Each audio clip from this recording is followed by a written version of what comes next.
I'm the junior manager here at the restaurant. I'm supposed to walk you through the job as your new security guard.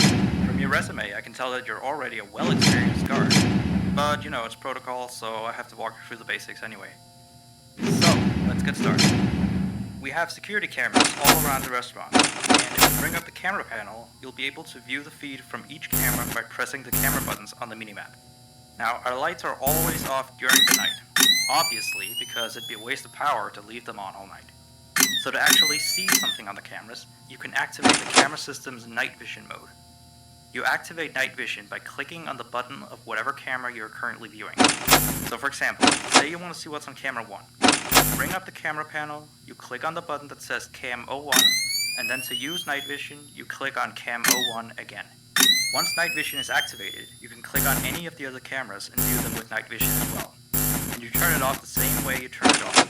Now, night vision takes more power than regular vision, so make sure you use it sparingly. Your first priority as a security guard here is to keep an eye on the animatronics. Those are really expensive machines, and we do not want them stolen. And you keep an eye on them through the cameras. We have quite a few animatronics here to keep. There's of course the cats Candy and Cindy, there's Chester the chimpanzee, there's the penguins, just lots I tell ya. So, you also have 3 security doors in your office, each of which can be closed by pressing the door button by each door. These are here in case you're in some sort of danger, but personally I just use them to shut myself off from the world when I need a break. But don't let me be a role model on that one. You need to remember that closing these doors takes power, and the longer they're closed, the more power they drain. Now, I know that sounds kinda backwards, but you have to trust me on that one. I think it's something about the doors having an automatic fail-safe feature in case the power gets cut off. You know, they open up if there's no more power. All I know for sure is that they do use more and more power the longer they're closed, so you don't want to keep them closed for too long at a time. Now, the reason I keep mentioning the power is because the restaurant uses a backup power generator at night, which only has a certain amount of juice in it. So anything from viewing the cameras to using the security doors takes power. You can see how much power you have left on the computer on the desk in front of you. Try not to run out of power. If you do though, you won't be stuck in the office since the doors will always open up anyway. Oh, and one last thing. The animatronics aren't completely turned off at night, so they might start walking around a bit. But just be careful not to let any of them into the office, cause we have stuff in there we don't want damaged or anything. Though, don't bother with the ticket booth door, they won't attempt to get in through there. That should be all. You'll hear from me again on your next shift. Have a good night.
New message.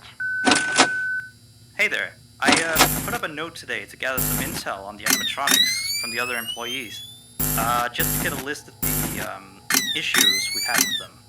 They've written down some stuff here for you, so let's see. Alright, so obviously the animatronics walk around at night, you know that by now. They try to get to places they shouldn't be. Yep. They act weird after dark. Yep. They don't like adults. I mean, I suppose. They always seem nice around children. Around us employees, they just kinda stare at you. I always thought they just hadn't been coded to interact with anyone other than children. But some of the other employees have felt threatened by them now and then. But I know that some of them are also superstitious morons.